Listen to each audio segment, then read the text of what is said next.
भारत के कॉलेज और विश्वविद्यालय आज भले ही विश्व के टॉप शैक्षणिक संस्थानों में शामिल न हो, लेकिन एक ऐसा समय भी था जब यह देश विश्व में शिक्षा का प्रमुख केंद्र था। भारत में ही दुनिया का सबसे पहला आवासीय विश्वविद्यालय खुला था, जिसे हम नालंदा विश्वविद्यालय के नाम से भी जानते हैं।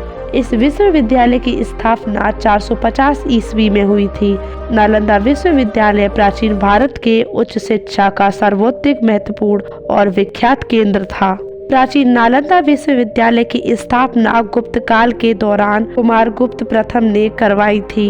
इतिहास के अनुसार सन 1193 में खिलजी के आक्रमण के बाद इसे ध्वस्त कर दिया गया था। कहा जाता है कि आक्रमण के दौरान यहाँ पर आग लगा दी थी। उस समय नालंदा विश्वविद्यालय के पुस्तकालय में इतनी किताबें थी कि कई सप्ताह तक आग नहीं बुझ पाई। इस आक्रमण में यहाँ काम करने वाले कई धर्माचार्य और बौद्ध भिक्षुओं को भी मार डाला था। प्राचीन नालंदा विश्वविद्यालय का पूरा परिसर एक विशाल दीवार से घिरा हुआ था। इसमें प्रवेश के लिए एक मुख्य द्वार था। उत्तर से दक्षिण की ओर मठों की कतार थी और उनके सामने अनेक भव्य स्तूप और मंदिर थे। मंदिरों में बौद्ध भगवान की सुंदर मूर्तियां स्थापित थी, जो अब नष्ट हो चुकी हैं। पटना से 90 किलोमीटर और बिहार शरीफ से करीब 12 किलोमीटर दूर दक्षिण में आज भी इस विश्व परिषद प्राचीन बौद्ध विश्वविद्यालय के खंडर स्थित है। आइए जानते हैं इस महान विश्वविद्यालय के बारे में कुछ रोचक बातें। उसके लिए इस वीडियो के अंत तक जरूर बने रहिए। नालंदा विश्वविद्यालय कला का एक अद्भुत नमूना है। आपको जानकर हैरानी होगी कि इस विश्वविद्यालय में 300 कमरे, 7 बड़े बड़े कक्ष और अध्ययन के लिए 9 मंजिला एक विशाल पुस्तकालय था, जिसमें एक समय पहले 3 लाख से भी अधिक किताबें मौजूद थी। नालंदा को तक्षशिला के बाद दुनिया का दूसरा सबसे प्राचीन विश्वविद्यालय माना जाता है। वहीं यह आवासीय परिषद के तौर पर भी पहला विश्वविद्यालय है। यह 800 साल तक अस्तित्व में रहा। इस विश्वविद्यालय में विद्यार्थियों का चयन मेरिट के आधार पर होता था और यहाँ छात्रों को निशुल्क शिक्षा दी जाती थी। इसके साथ उनका रहना खाना भी पूरी तरह निशुल्क होता था।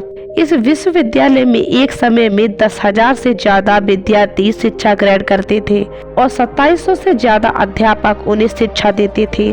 नालंदा में सिर्फ भारत ही नहीं बल्कि कोरिया, जापान, चीन, Tibet, Indonesia, Iran, Greece, Mongolia समेत कई दूसरे देशों से छात्र पढ़ाई के लिए आया करते थे। नालंदा की स्थापना 5वीं शताब्दी में गुप्त वंश के शासक सम्राट कुमार गुप्त ने करवाई थी। इसे महान सम्राट हर्षवर्धन और पाल शासकों का भी संरक्षण मिला।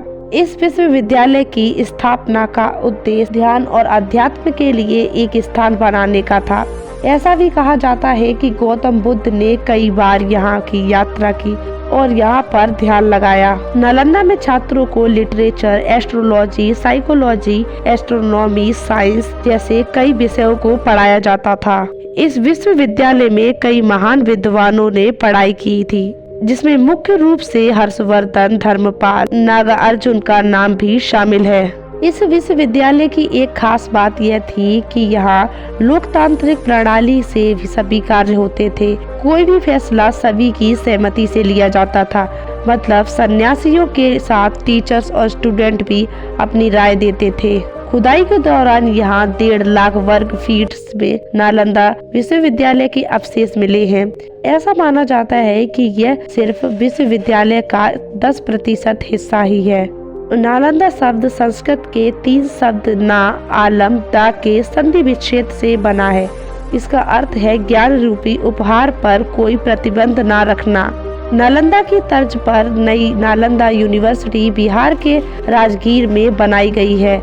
इसे 25 नवंबर 2010 को स्थापित किया गया।